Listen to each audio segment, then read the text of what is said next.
Just when you thought things gonna get any worse for FIFA, or EAFC since that's what it's called now, EA dropped a deep dive for FC25's gameplay, and it's not looking good, bruv.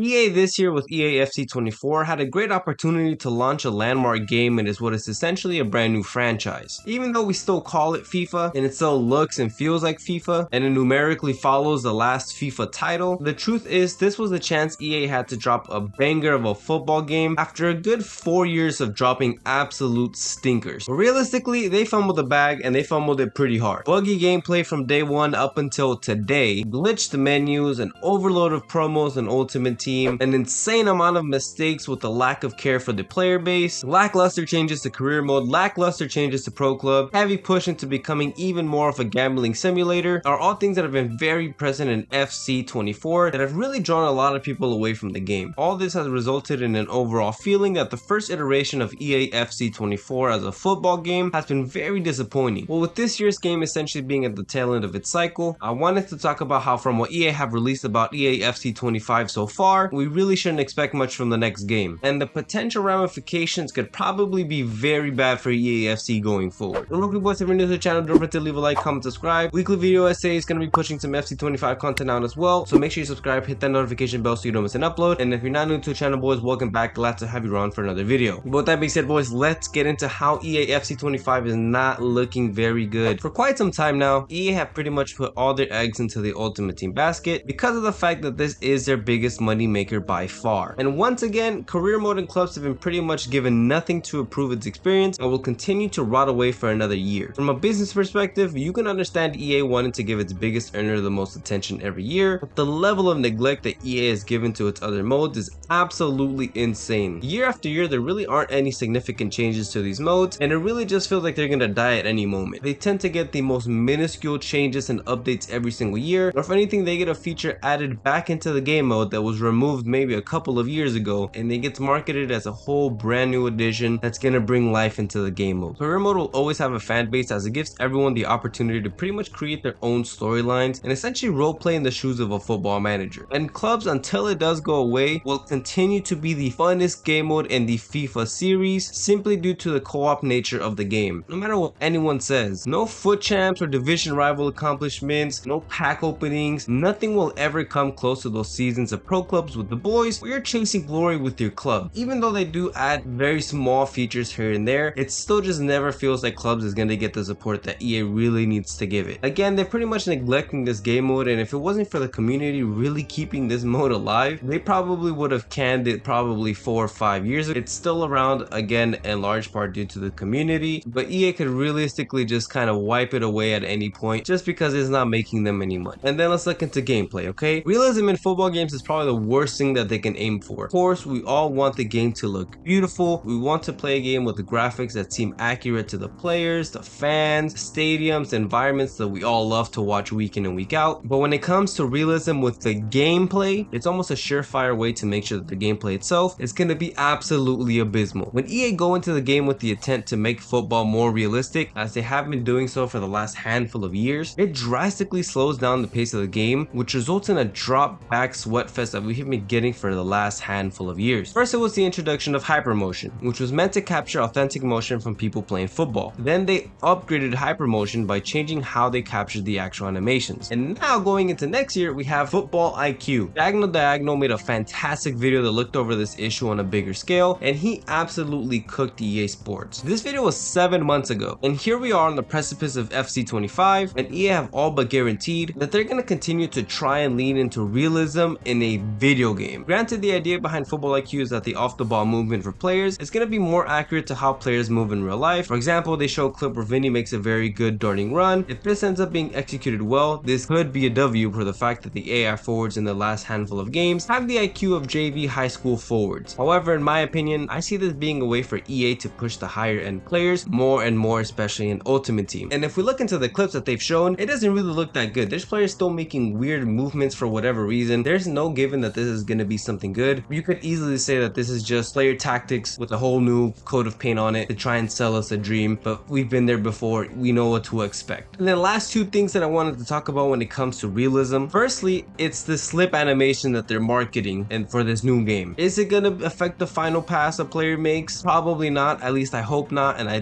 think they're not adding this into kind of competitive modes. Is it funny? A little bit. I can't lie. It's a little bit funny. Seeing your player slip when they're passing the ball, it's going to be a little bit funny. But I guarantee you that this game that's going to cost you between $70 to $100 is going to have so many bugs on launch that could have been tested and avoided, but were not because someone was paid extensively to work on this damn slipping animation. Secondly, this professional foul feature is going to be my bet for the worst thing being added into this game. Again, of course, it's realistic. It happens in football all the time, but this does not need to be in a video game. If you thought bad players used to get bailed out very easily, just wait until someone finds a way to absolutely cheese this mechanic and the greater foot community starts to abuse this mechanic, and then EA don't patch it, or they do and it makes it useless. When we get to a stage in the game where people get tired of gameplay, just remember EA decided to create and market this feature instead of trying to, I don't know, fix the fundamental game itself. And then this year, EA have officially given up on the Volta experiment and have replaced it with Rush. So Volta was introduced to the FIFA audience in FIFA 20, and the idea was that the community finally got an iteration of FIFA Street that many people had been asking for. However, after EA gave us Volta, they pretty much decided to never touch it. The game mode had hella bugs, it would always be difficult to find games, and they pretty much never changed the gameplay style. And now we have Rush, which we're gonna have to wait and see how it pans out. There is some positives that appear to come out of this new game mode, such as the fact that there isn't gonna be any real matchmaking. I think it's gonna be pretty open, so no skill-based stuff. You can play with friends, you can play with your pro clubs player, you can play with career mode players, with your ultimate team players. So from the outside looking in, it does kind of feel like there's a lot of potential. But the thing is, we've seen from alternate game modes in the past how EA can promise us so many things and just under deliver so drastically. We saw it with the Journey, we just saw it with Volta, and the verdict is still out with what EA is really planning to do with Rush. It could be a revolutionary game mode that maybe takes people away from Ultimate Team, or it'll just be next in the line of game mode to get put on the chopping block in a couple of years from now. So ultimately, I don't think it's looking very good for FC24. I think they're making slight changes to, you know, the game modes themselves, adding Rush, but apart from that, I don't think too much is changing. In terms of the actual gameplay itself, seems like it's just going to be a copy and paste from FC24 with, again, a new coat of paint, football IQ, all that good stuff. Am I going to be playing it? Probably yes, but that doesn't mean it's going to be a good game. I'm going to play a football game if I get the chance to. Hopefully it's good, right? The last thing that I want is FC24 to be a terrible game. I want it to be a good game, but of course with EA, you know that's probably not bound to happen. But you guys can let me know what you think in the comments down below. Are you going to be pre-ordering the game? Are you even looking forward to the game? Are you even buying the game? Let me know your thoughts in the comments down below, boys. If you got to this point of the video, thank you so much for watching. Don't forget to leave a like, comment, subscribe. No, really, please subscribe. Please.